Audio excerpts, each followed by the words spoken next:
This is, look at that. First try, what?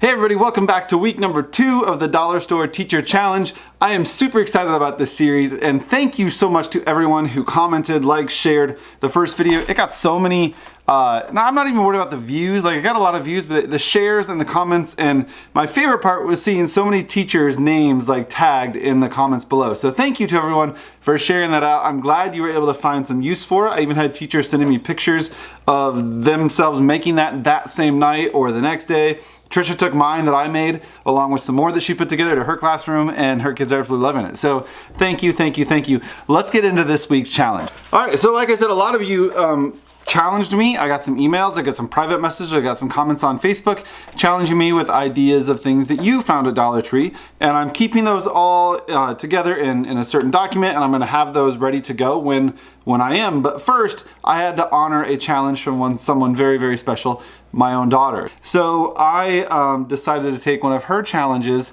and turn it into something. She went to Dollar Tree with Trisha right after I made that video because Trisha was buying supplies for her own classroom for last week's video, and Olivia brought this home. And she said, Dad, I want you to try to make a game for this using some other things, but you can't play it just like the game says in here. So I said, challenge accepted, Liv, let's do this. So I went to Dollar Tree, and I already had this because Olivia got this for me, but I picked up some spinners. Now you can buy a 4-pack of spinners for $1. Now some of you probably already have some spinners in your classroom, so great, but again, I'm using things that I'm only finding at Dollar Tree or other dollar stores, and I found this 4-pack of spinners, but the only downside is they're all the same, but we're gonna fix that. And we're gonna fix that using garage sale dots. That's what I call these, garage sale stickers. I don't need the $ ones, the make offer ones, but I am gonna use the blank ones that come in here, and it comes with 60 blank ones. So I wanna show you how I'm gonna use the Jumping Frog game, the spinners, the garage sale dots to create a differentiated game that you can use multiple times. You see, one of my favorite things about games is I love to create games that don't need to be retaught, especially at the pre-K, K1 level.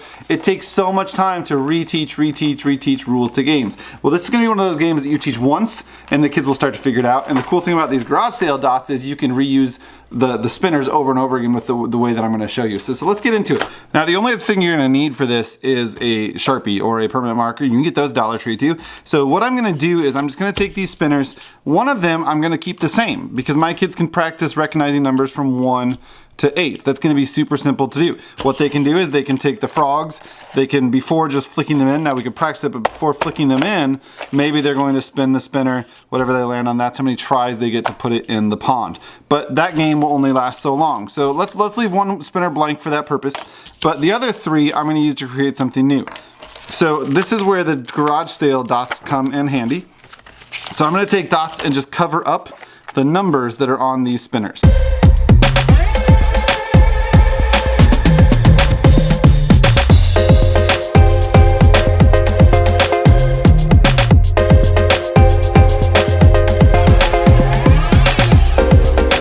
All right, is it driving anybody else nuts that I stuck 2 orange ones together?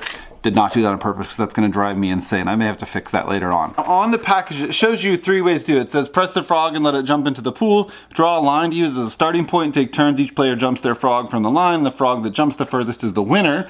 Draw a circle, taking turns. Each player jumps their frog into the circle. The one with the most frogs in the circle wins. That's great. There's 3 separate games that came with the package that will teach your kids how to flick these little frogs because these can be tricky. It takes a little bit of practice. These jump pretty good. We're gonna need more space though.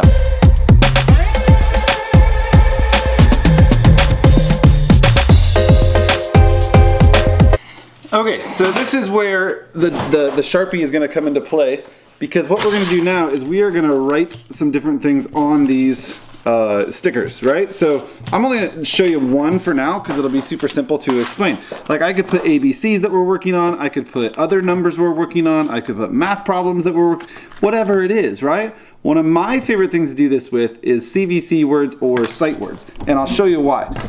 Because it really helps the kids when it comes to taking turns. Because here's one thing I know, if I sit these kids down and if 4 kids playing this game and one of them at a time is trying to jump frogs in, they're all gonna be playing with their frogs, right? So with little ones, you might only wanna put 1 frog out there, right? So when they're playing this game, I might put only 1 frog, okay?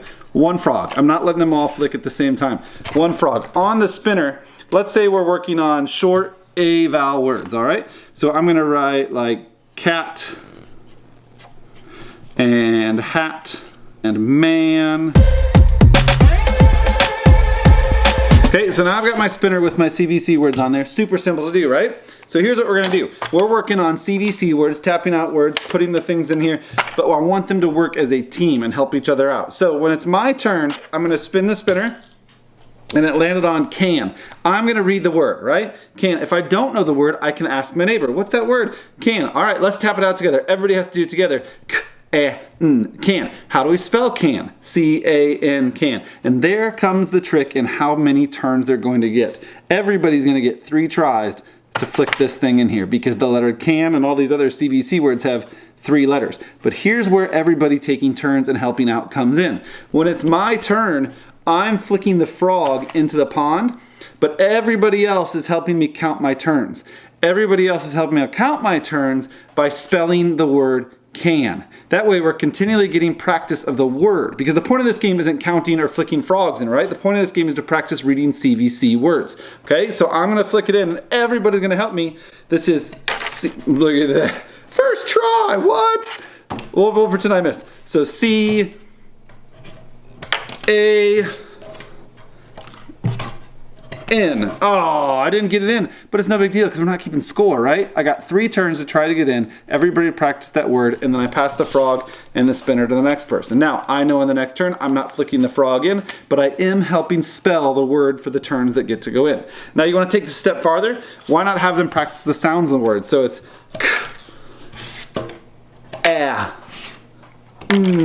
can. I got it in. Look at that. Right there. Okay? So many things you could do with this. Now, if you want to have more than one person playing at a time, like you really want them all working on things, go buy some more spinners, right? So I only spent $3 on this. $1 for this, $1 for 4 spinners, and $1 for the pack of garage sale dots, which you probably already have anyway, laying around your classroom or at home. Point is, you could have everybody playing this by putting out different spinners with different things on them. So all my kids could be working on CVC words. I could have my own spinner of words I'm practicing and flicking in, while the other people at my table do too. Or put letters of the alphabet on here, right? Now the cool part is, I've got so many extra dots over there that as soon as we're done practicing these letters, I can either A, go buy more spinners to use, or B, just put more dots over the top of these, right? And keep reusing, reusing, reusing, reusing. Super simple to do. If you have other ways you would use this game, please comment below, let me know. Again, share, tag, comment, everybody, just tag people like crazy in this, because that's how these ideas get shared. And thank you. Thank you so much for making this challenge what it has been so far. It's only number 2, and I have a long list of challenges to come. Again, if you have stuff from Dollar Tree or a dollar store that you absolutely love and you found and you want me to try to make something of it, remember, keep it appropriate. But go find some random things, send me a list and say, please make these, and we'll see what we can do. I'll see you next time.